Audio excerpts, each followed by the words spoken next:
Hello বন্ধুরা, welcome to my channel. আজকের ক্লাসে আমরা শিখব ভার্ব। এই ভার্ব ছাড়া কিন্তু কোনোদিনই ইংরেজি বাক্য গঠন করা সম্ভব নয়, তাই ভার্বকে বলা হয় ইংরেজি বাক্যের প্রাণ। তো চলো জেনে নিই আমরা ভার্ব কাকে বলে, ভার্ব কত প্রকার ও কি কি। যে শব্দ দ্বারা সাবজেক্টের কোনো কিছু করা, যাওয়া, আসা, থাকা, খাওয়া, হাওয়া ইত্যাদি কোনো কাজ বোঝায় তাকে ভার্ব বলে। চলো উদাহরণ ফলো করি, তাহলে খুব সহজেই বুঝতে পারবো। বেলাল ইটস। একটু ভালোভাবে লক্ষ্য করো, এখানে বেলাল এটা একটা নাউন, এটাকে বাক্যে সাবজেক্ট হিসাবে ব্যবহার করা হয়েছে। আর এই বাক্যে বেলাল একটা কাজ করছে। কাজটা কি কাজ? হ্যাঁ, খাওয়া একটা কাজ। এই কাজটা বেলাল করছে, তাই এখানে ইটস এটা একটা ভার্ব। তাহলে তোমরা এবার একটু লক্ষ্য করো, এই সংজ্ঞাটাতে বলা হয়েছে যে শব্দ দ্বারা সাবজেক্টের কোনো কিছু করা, যাওয়া, আসা, থাকা, খাওয়া, হাওয়া ইত্যাদি কোনো কাজ বোঝায় তাকে ভার্ব বলে। তো এই বাক্যটার মধ্যে আমরা দেখতে পাচ্ছি বেড়াল হচ্ছে সাবজেক্ট, এই সাবজেক্টের কাজটা হচ্ছে খাওয়া। তো এখানে ইটস এটাই হচ্ছে একটা ভার্ব। ঠিক তেমনি করে যদি আমি বলি আই গো, মানে আমি যাই, তো দেখো এখানে আই একটা প্রোনাউন, তো এটাকেই বাক্যে সাবজেক্ট হিসাবে ব্যবহার করা হয়েছে। এবং এই বাক্যে আমি একটা কাজ করছি, সেটা হচ্ছে যাই। এই যাওয়া একটা ক্রিয়া, তো এখানে গো হচ্ছে একটা ভার্ব। এবার চলো আমরা জেনে নিই ভার্ব কত প্রকার। ভার্ব মূলত দুই প্রকার, একটা হচ্ছে প্রিন্সিপাল ভার্ব মানে হচ্ছে মূল ক্রিয়া, আর একটা হচ্ছে অক্সিলারি ভার্ব মানে সাহায্যকারী ক্রিয়া। তো এই দুইটি ভার্বকে আরো কয়েকটি ভাগে ভাগ করা হয়, তো সেগুলো আমরা একটু পরেই জানছি। প্রথমে আমরা জেনে নিই প্রিন্সিপাল ভার্ব কাকে বলে। যে ভার্ব অন্য কোনো ভার্বের সাহায্য ছাড়াই স্বাধীনভাবে নিজের অর্থ প্রকাশ করতে পারে তাকে প্রিন্সিপাল ভার্ব বলে। এটাকে মেন ভার্বও বলা হয়। তো চলো আমরা আগের উদাহরণ দুইটাই ফলো করি। বেলাল ইটস মানে বেলাল খায়।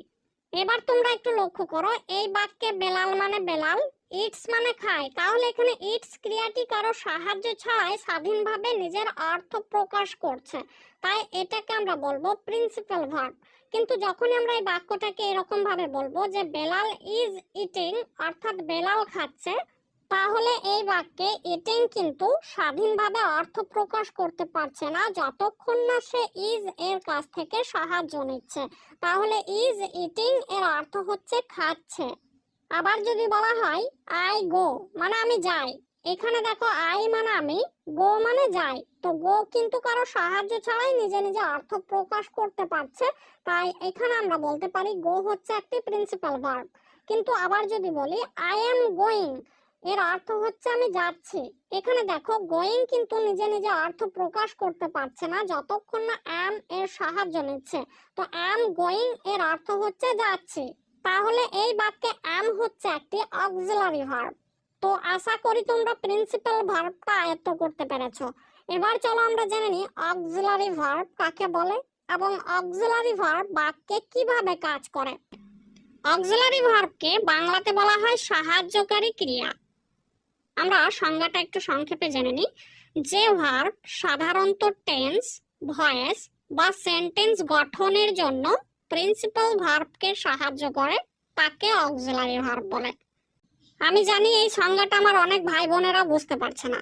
চলো আমরা দুইটা উদাহরণ ফলো করি, তাহলে এই সংজ্ঞাটা খুব সহজেই বুঝে যাব।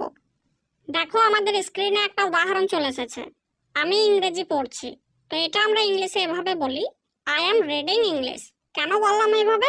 তোমরা একটু ভালোভাবে এই বাক্যটা লক্ষ্য করো, এখানে কাজটা কিভাবে হচ্ছে। এখানে কাজটা কিন্তু কন্টিনিউ হচ্ছে, এখানে পড়া কাজটি কিভাবে হচ্ছে, হ্যাঁ কন্টিনিউ হচ্ছে, কারণ পড়ছি বলছি, তাই না? তাহলে আমরা যখন কোনো কাজকে কন্টিনিউ করব, সেটাকে বোঝানোর কাজটা করছে কে? হ্যাঁ, এই অক্সিলারি ভার্বের কাজ হচ্ছে কাজটা কিভাবে হচ্ছে সেটা বুঝিয়ে দেওয়া। তোমরা কি বলতে পারবে এখানে রিডিং এর অর্থ কি? হ্যাঁ, আমরা অনেকে এক বাক্যে বলে দেবো রিডিং এর অর্থ হচ্ছে পড়ছি, কিন্তু না, শুধু রিডিং এর অর্থ পড়ছি হয় না, কারণ রিডিং এর পূর্বে যতক্ষণ না অ্যাম অক্সিলারি ভার্বকে যুক্ত করা হচ্ছে ততক্ষণ আমরা এটার অর্থ পড়ছি পাবো না। তাহলে আমাদেরকে এখানে অ্যাম সাহায্য করছে কাজটা কিভাবে হচ্ছে সেটা বলে দেওয়ার। এবার যদি আমি সাবজেক্টটা চেঞ্জ করে বলি তুমি ইংরেজি পড়ছো, তুমি ইংরেজি পড়ছো, তাহলে আমি ইংরেজিটা কিভাবে বলবো? You are reading English, you are reading English. তাহলে এবার তোমরা একটু লক্ষ্য করো, আমরা দেখতে পাচ্ছি একটু আগে দেখলাম রিডিং এর অর্থ হচ্ছিল পড়ছি, এবার কিন্তু আমরা আর যুক্ত করেছি, যখনই আর যুক্ত করছি এই পড়ছিটা হয়ে যাচ্ছে পড়ছো। তাহলে এই কাজটা করছে কে? হ্যাঁ, এখানে এই কাজটা করার দায়িত্ব হচ্ছে আর এর। এই আর অক্সিলারি ভার্বের কাজ হচ্ছে এটাই যে কাজটা কিভাবে হচ্ছে সেটা বলে দেওয়ার। তাহলে পড়ছিটাকে পড়ছোতে রূপান্তরিত করলাম, এই কাজটা করার দায়িত্ব নিয়ে নিয়েছে আর, কারণ আর অক্সিলারি ভার্ব সাহায্য করছে রিডকে কিভাবে কাজটা হচ্ছে এটা বলে দেওয়ার। তাহলে এই বাক্যে ইউ এর অর্থ হচ্ছে তুমি, আর রিডিং মানে পড়ছো, ইংলিশ মানে ইংরেজি। ইউ আর রিডিং ইংলিশ অর্থাৎ তুমি ইংরেজি পড়ছো। এবার যদি আবারও আমি সাবজেক্টটা চেঞ্জ করে বলি সে ইংরেজি পড়ছে, তাহলে আমরা ইংরেজি বাক্যটা কিভাবে বলবো? হ্যাঁ, আমরা বলবো he is reading English, he is reading English. তাহলে দেখো এখানেও কিন্তু পড়া কাজটা কন্টিনিউ হচ্ছে, এটা জানিয়ে দিচ্ছে আমাদেরকে এবার ইজ। তাহলে আমাদেরকে একবার অ্যাম জানিয়ে দিচ্ছে যে অ্যাম রিডিং মানে পড়ছিতে রূপান্তরিত করতে হবে। যখন আমরা ট্রান্সলেট করব তখন আমাদেরকে অ্যাম রিডিং এর অর্থ পড়ছি বলতে হবে, আর যখন আর রিডিং বলবো তখন সেটা হবে পড়ছো, আর যখন ইজ রিডিং হবে তখন সেটার অর্থ হয়ে যাবে পড়ছে। তাহলে রিডিং এর অর্থ আমরা কখনো বলতে পারি না যে পড়ছি, ওকে? কখনো ওটার অর্থ হয়ে যেতে পারে পড়ছো, কখনো সেটার অর্থ হয়ে যেতে পারে পড়ছি, কখনো সেটার অর্থ হয়ে যেতে পারে পড়ছে। তাহলে এই যে পরিবর্তনগুলো হচ্ছে এগুলোর কাজটা কে করছে?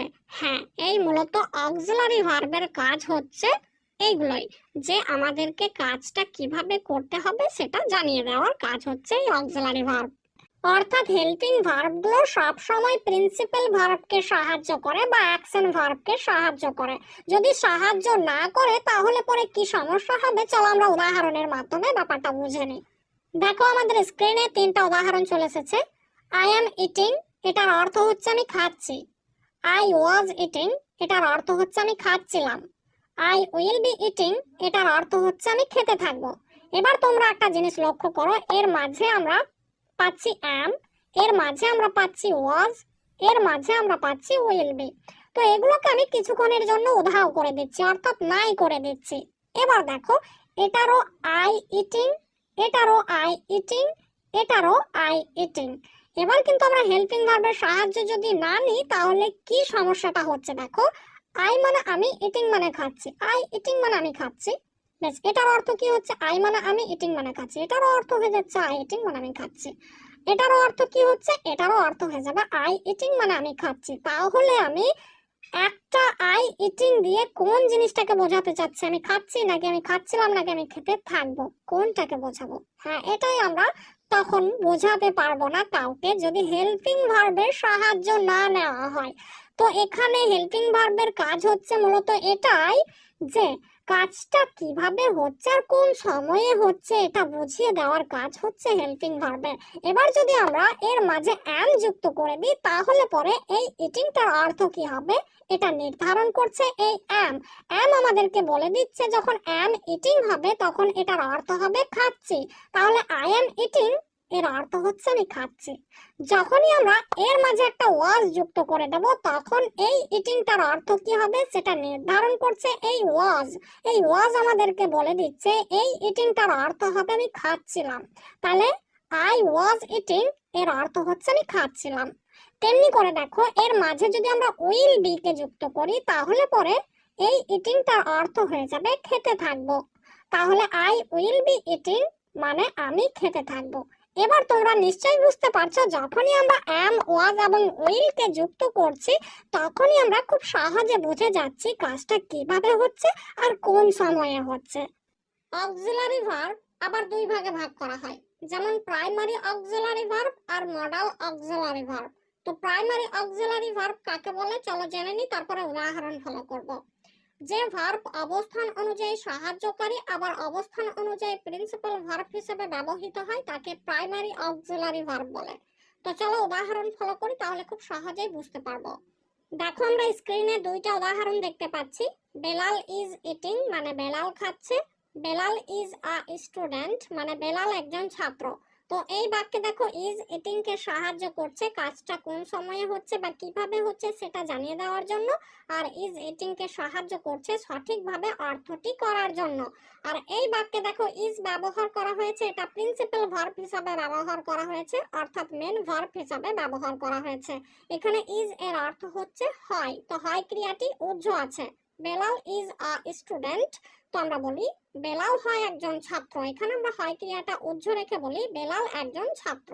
এবার একটু লক্ষ্য করো, আমরা ইজ এটাকে কোথাও অক্সিলারি ভার্ব হিসাবে ব্যবহার করছি, আবার ইজ এটাকে কোথাও আবার প্রিন্সিপাল ভার্ব হিসাবে ব্যবহার করছি। এই প্রাইমারি অক্সিলারি ভার্বগুলোকে আবার তিন ভাগে ভাগ করা হয়, যেমন টু ডু, টু বি আর টু হ্যাভ। তো টু ডু কোন ভার্বগুলো চলো আমরা দেখে নিই, যেমন ডু, ডাজ, ডিড। আর টু বি ভার্ব হচ্ছে am, is, are, was, were। এই পাঁচটি হচ্ছে to be verb. To have verb হচ্ছে হ্যাভ, হ্যাজ, হ্যাড। এই তিনটা হচ্ছে টু হ্যাভ ভার্ব। তো বন্ধুরা আজকে এতটাই থাক, সাক্ষাৎ হচ্ছে নতুন একটা ভিডিওতে। ভালো থাকবে সবাই।